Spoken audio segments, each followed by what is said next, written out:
si tu as tendance à donner beaucoup quand tu es dans une relation amoureuse, si tu as l'impression que tes demandes ne sont jamais entendues, si tes attentes sont toujours déçues, et si aujourd'hui tu te demandes ce qu'il y a qui ne fonctionne pas en toi, parce que peut-être qu'on t'a dit que c'était toi le problème, mais reste ici, on va en parler dans cette vidéo. Mais tout d'abord, je me présente, Sabine Thomas Fermaux, libératrice de puissance émotionnelle.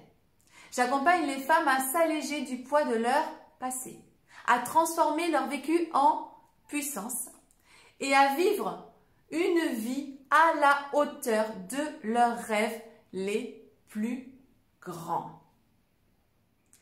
Alors, qu'est-ce qui se passe dans cette relation dans laquelle tu es peut-être en ce moment, ou qu'est-ce qui s'est passé dans la dernière relation que tu as vécue?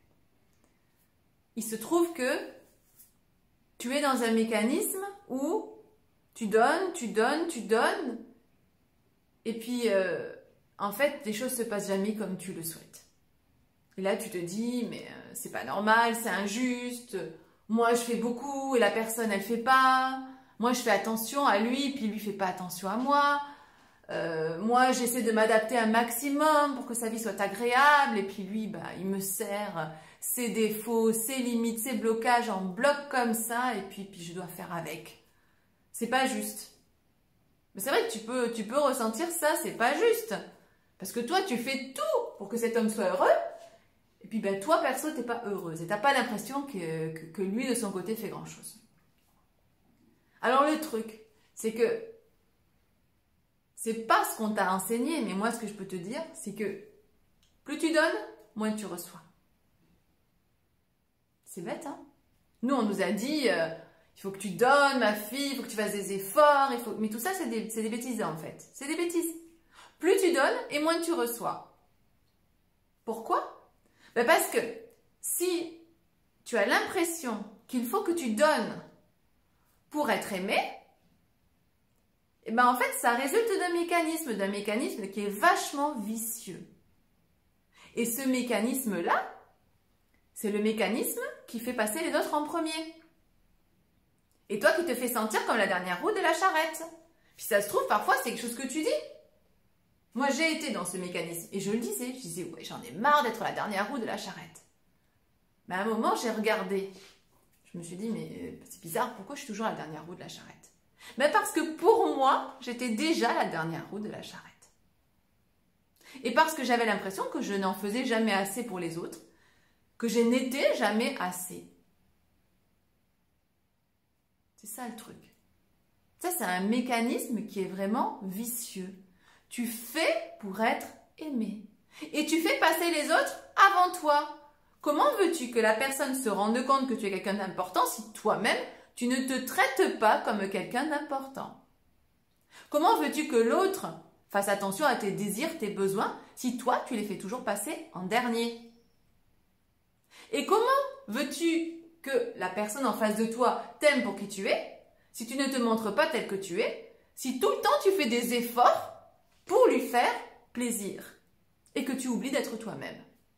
Comment veux-tu que cet homme-là t'aime si toi, tu n'es pas toi-même? Il ne peut pas t'aimer, il ne sait même pas qui tu es. Alors le truc, c'est ça. Le truc, c'est que pour être aimé pour qui tu es, il faut que toi, tu t'aimes pour qui tu es. Et si c'est compliqué pour toi, eh ben, c'est qu'il y a un truc à aller chercher. C'est clair, si c'est compliqué, c'est que c'est un défi que tu as à relever dans cette vie-ci.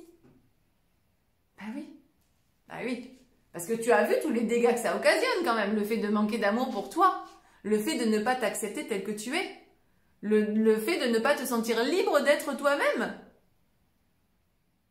Elle a eu du boulot, ben tu sais, on doit tous et toutes passer par là. C'est juste le chemin de l'amour de soi. Et ce chemin-là, eh ben voilà, il y a une progression, il y a des étapes. Parfois, il y a des étapes un petit peu plus compliquées. Il y a des étapes que l'on peut faire tout seul. Et puis, il y en a d'autres où c'est important de se faire accompagner. Parce qu'en général, quand on manque cruellement d'amour de soi, c'est qu'on a vécu des choses qui nous ont un peu cassés. Et moi, ce que je fais quand j'accompagne mes clientes, eh bien, c'est que je vais avec elles voir ces choses-là qui les ont cassées. Et puis, une fois qu'on les a identifiées, visualisées, eh bien, on les nettoie, on les libère. Et qu'est-ce qui se passe une fois qu'on a libéré? Eh bien, on se sent une femme toute neuve. Ce processus de transformation émotionnelle, moi, je l'ai fait. Et maintenant, je le vis à travers mes clientes. Et je me rends compte qu'à chaque fois, quand on va tout au fond de soi, qu'on va se confronter à certains événements traumatisants, à certaines émotions que l'on a enfouies au plus profond de nous, et bien quand on va s'y coller, qu'on les libère, il n'y a rien d'autre à faire, on s'aime. Et là, on apprend à se passer en premier. Et là, qu'est-ce qui se passe? Et bien dans une relation avec un homme, et bien on va être juste soi-même. Et si tu es juste toi-même, pleinement toi-même, avec tes qualités, tes défauts, mais de toute manière, faut les assumer, ces défauts. Ils sont le pendant de tes qualités. Et puis si tu n'avais pas ces défauts-là, tu en aurais d'autres. Si tu acceptes d'être pleinement toi-même et de ne rien faire pour être aimé, mais de simplement être toi-même, et puis si tu es dans l'amour pour toi, tu seras dans l'amour pour cette personne. Et tu sauras accueillir son amour. Si tu es dans l'amour de toi, tu seras forcément dans une relation où tu n'auras plus besoin de faire pour être aimé. Et tu te rendras compte qu'en ne faisant rien de spécial pour être aimé, tu recevras beaucoup plus d'amour qu'avant, où tu donnais beaucoup. Et tu seras ancré. Ancré pourquoi? Parce que tu te sentiras fière d'être toi, libre d'être toi, heureuse d'être toi. Est-ce qu'un homme a envie de donner de l'amour, de chérir une femme qui est ancrée dans l'amour d'elle-même, qui rayonne, qui ne cherche pas à l'extérieur ce qu'elle a à l'intérieur d'elle-même? Est-ce qu'un homme a envie de lui donner de l'amour? Moi, je dis oui. Et est-ce qu'elle a besoin de se mettre en quatre pour qu'il lui donne de l'amour? Si effectivement, elle est dans sa puissance, dans sa féminité, dans son rayonnement, si elle n'a pas peur non plus des hommes, parce que parfois quand on a vécu certaines choses, on peut avoir peur des hommes. Eh bien oui, cet homme, il aura envie de lui donner de l'amour, et elle saura l'accueillir, cet amour. Et l'amour qu'elle donnera sera aussi un amour beaucoup plus sain, beaucoup plus pur qu'avant, où elle donnait beaucoup. Mais c'est pas forcément, quand on donne pour être aimé, c'est pas la même chose que quand on donne simplement le cœur ouvert. Tout simplement. Parce qu'on s'aime, parce qu'on aime l'autre et parce qu'on aime recevoir cet amour. Ça change tout. Alors voilà, je t'invite à effectivement réfléchir à cet amour, à te demander si tu as vraiment un amour infini, inconditionnel pour toi, pour ta personne.